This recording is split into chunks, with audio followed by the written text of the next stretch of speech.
So, what do you guys want to talk about? Oh, Chapter 4 of this iconic feud. All the way back to Double or Nothing 2019. AEW had just gotten off the ground, and we have gone straight to the moon since then. We're launching this straight into the moon, brother. As long as it keeps staying high, the more Monopoly stats they lose. So, AEW has announced the fourth chapter in the single story saga of Jon Moxley and Kenny Omega. So let me just go and make this very big hot take. Some people might disagree. Some people will call me a tribalist. Some will call me an idiot for thinking this mentality, but this is my opinion. So accept it, please. That's just my opinion. You're feel free to disagree with it. AEW, Jon Moxley, and Kenny Omega. WCW's Ric Flair, Ricky Steamboat. WWF's Stone Cold versus The Rock. New Japan's Okada and Omega, or any other feud that happened in New Japan that could define it. But I'm going to make that trifecta.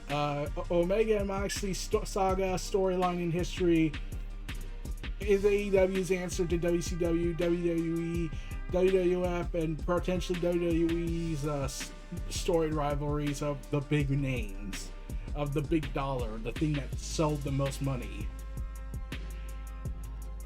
and the one that's considered iconic for so many and the standard bearer of what rivalry should be.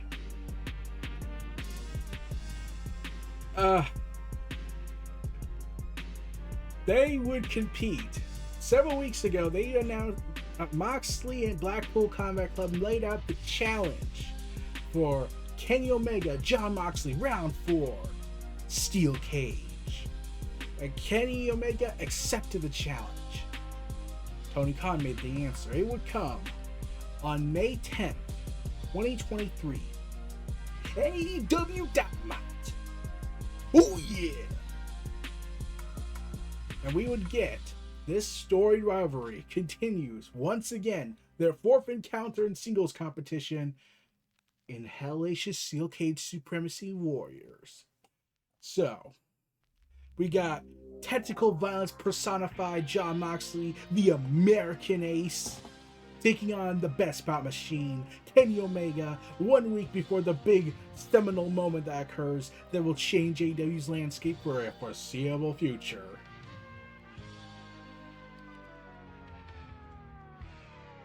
I should be like you, Mel. But let's talk about the cage match.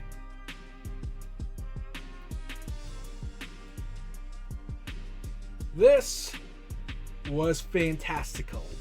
Insane, violent, gory, sick fucks in that ring tonight. They tore the house down. They were ready. You hear me? They were ready to go to war. And just even before the match started, they were brawling it out, ready to raise as much hell as possible. They didn't want to stop. So, Don Callis had to back away from everything, but the Young Bucks came to make the save to save Omega from the wrath of Blackpool Combat Club, leading to a hellacious brawl. 4 against 3. Well, 3 against 3. Bryan Danielson was on commentary, no doubt trying to sell how he's very extremely horny for this match. And considering what happened at Backlash at WWE's event, I'm pretty certain Moxley and Bryan were looking at this and thinking, Renee, Brie, do you not understand how erect we are? That's probably what happened, and they fucked like rabbits for the whole evening afterwards. I'm like, let's be real, they're extremely horny wrestlers. In fact, I'm amazed they haven't considered naming a faction called Horny Strong Style with Big E, Shinsuke Nakamura, Bryan Danielson, Jon Moxley. They would be the most unstoppable force in horny wrestling. Because by God, for some reason everyone's been horny these last few years since last year, especially. Yeah, I don't know what the hell happened. I think something went wrong in the pool, and they realized the rubber supply industry was running low, so they had to like make horny blood to horny genetics to make wrestling extremely more hornier than ever. Okay, that's my conspiracy theory on that front. But yeah, let's talk about the match after when the brawl was over. It was grotesque violence personified, best bout machine, Death Rider, American Ace. Oh god, this was awesome. It was everything this chapter needed. And they're not going to be done anytime soon. I guarantee there's going to be more down the road. If we don't get blood and guts. Damn it. And oh man, this was a thing. This match was a thing, especially since they touted the whole night this was a pay-per-view like event with some epic returns such as Thunder Rosa and Miro returning after so long. My god, glorious. Yeah, I can't stop myself doing the pinky thing. I for some reason have this gentleman, even when I drink stuff, I can't stop myself doing this. But yeah, this was a long time coming. I was wanting to see, especially after what happened the last time we saw Mox and Omega in the same ring. Yeah, they had to wipe the taste out of their mouth. Like, they still did they were still in tag team matches, but the singles match, yeah, we remember that trilogy, that ending to that first trilogy. Now we got Chapter 4 to redeem us. They tore the ring apart, as per usual, call back to their match at Full Gear. That was the days. I went there. Then the pandemic happened, and we couldn't go to Wrestle Dynasty, and I will forever hate COVID for that, but more so from personal matters.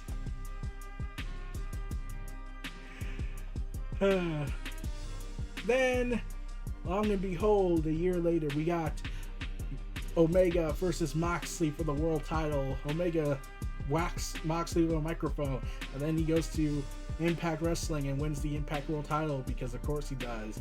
Then they do the barbed wire deathmatch, and we all know how that ended. Goddamn. At least they bounced back from that disaster.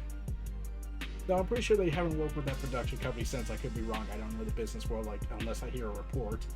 And then they kind of stopped for a while. It's kind of amazing how they relatively took about a 2-year break from ever doing another match. Commendable on that. Though, to be fair, Kenny Omega did, like, overwork himself to the point that he was ready to just go into the ring and be like, I can make it!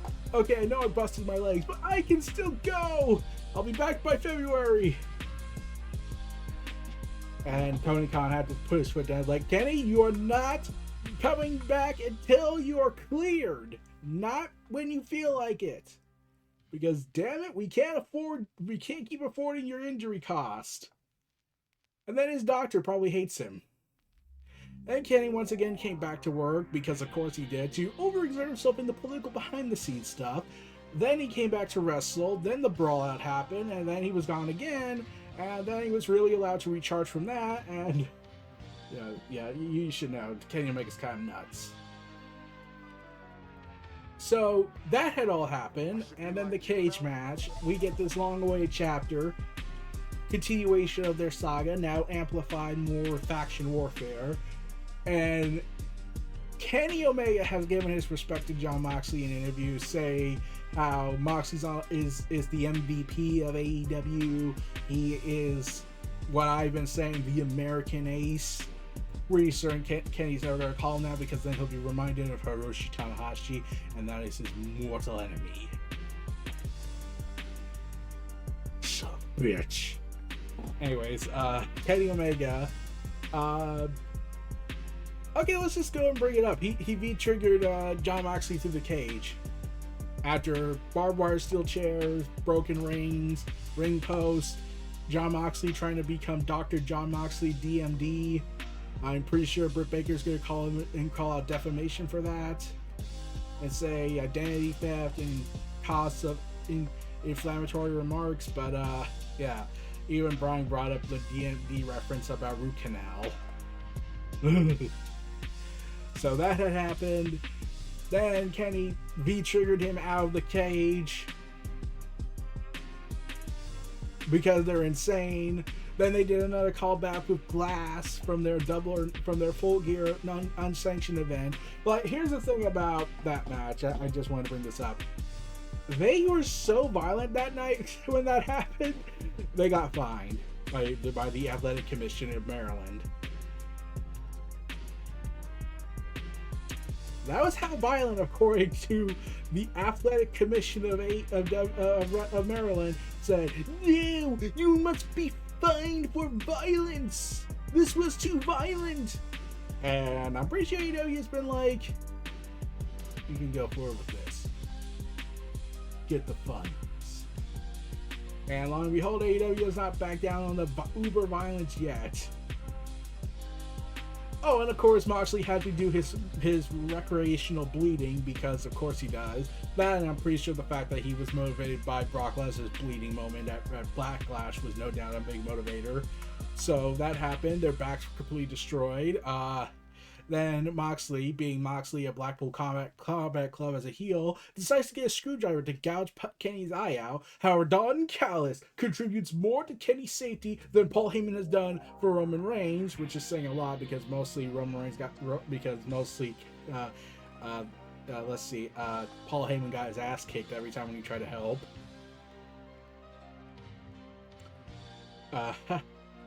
But instead, he does this. He grabs the screwdriver, gets out of the ring, because no manager thinks that anymore with Paul Heyman. And then Kenny Omega lunges the V-trigger once again and does the one-winged angel. The end. And then Don Callis gouges Kenny's eye out with the screwdriver. I am not kidding. That just happened. Don Callis, after over 20 plus years of friendship, commitment, brotherly love, family bonding, father figure, son figure relationship, father son type, not a stab to the back, but a stab into the eye.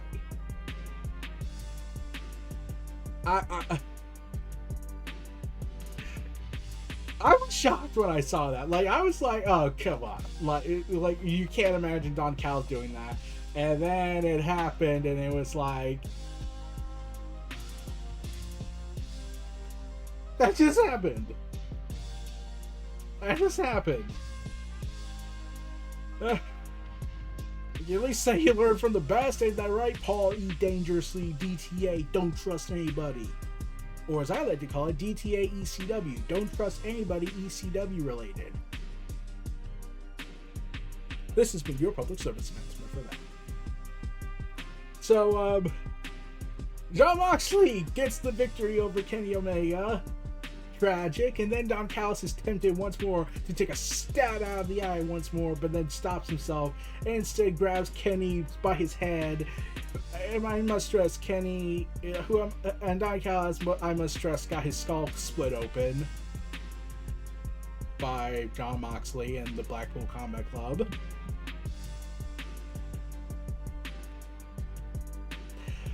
And Don Callis decides to say some words, we don't hear him, and then he kisses Kenny Omega's injured, bloody area. I'm surprised blood didn't smear on him afterwards.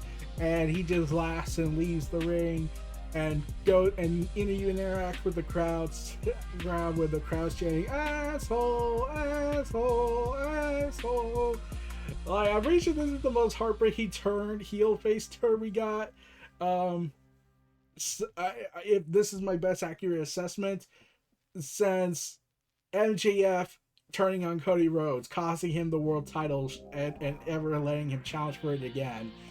I would say Princeton Vance could have been the one, number 10, but I felt like Dark Order's momentum had completely stalled and fallen apart. If they had done it a month after Heyman won the title, I think he would have been, and please note, we would have been not even a full year after Brody Lee's passing.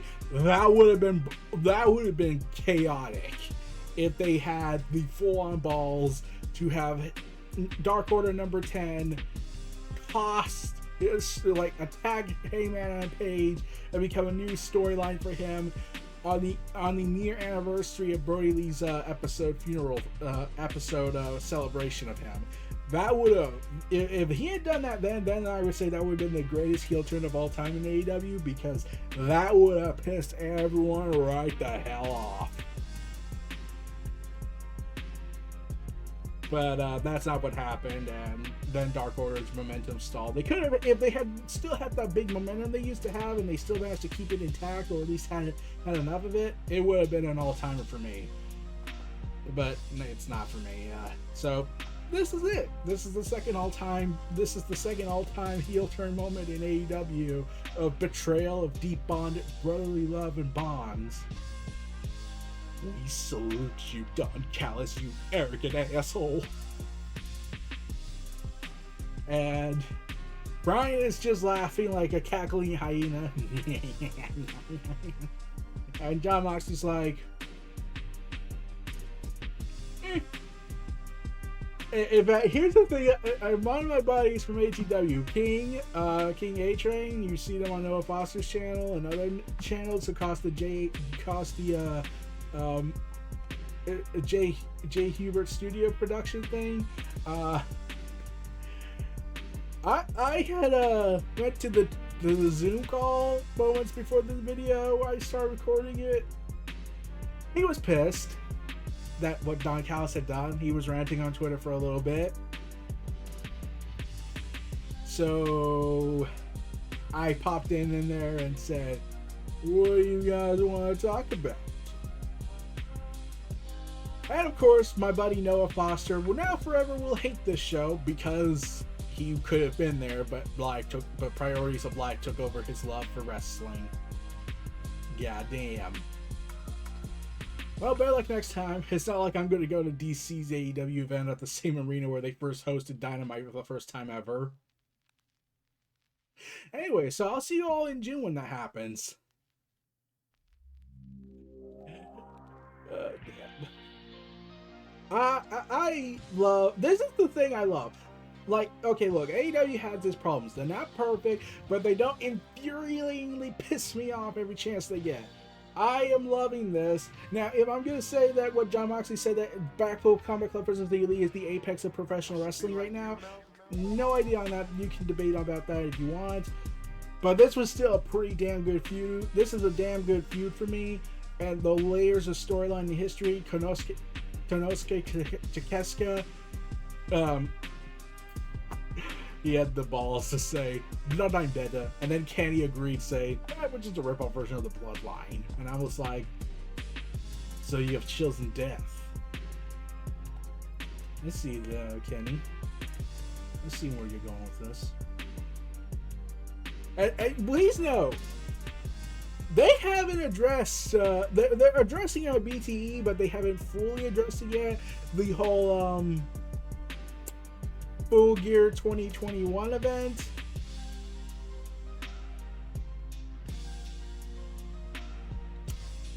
So, how do you think that's gonna go when Kenny learns the truth that the Young Bucks screwed him inadvertently by not helping him? I get that someone's gonna be very pissed. Jon Moxley, he's still at Blackpool Combat Club having the time of his life, brother. And here's the thing, I said this when when Don Callis turned. I told this to Kay, the nightmare scenario if he did this. What if Don Callis wasn't doing this for Blackpool Combat Club? What if he did it for a certain punk? What if he follows Paul Heyman's footsteps and becomes the advocate for CM Punk?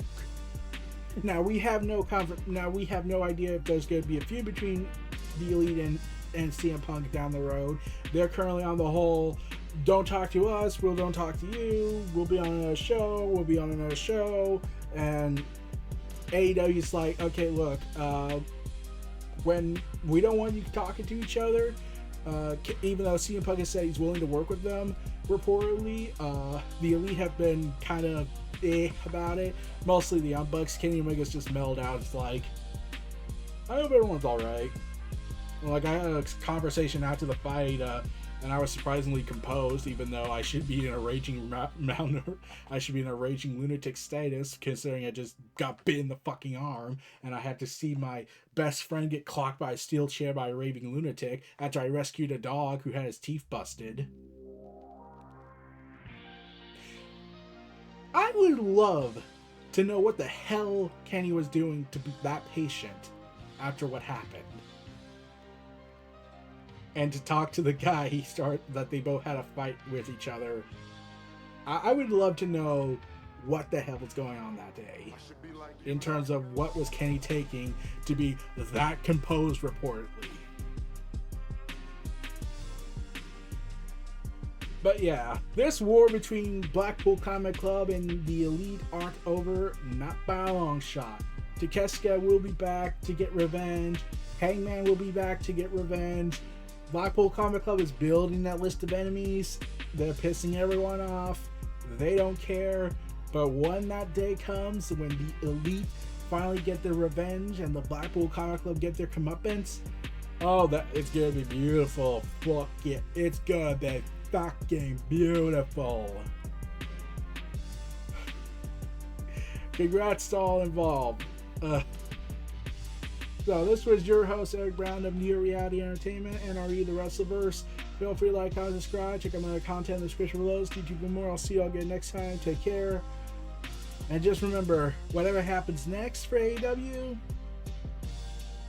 one thing to be always certain about AEW is that nothing's for sure. Peace.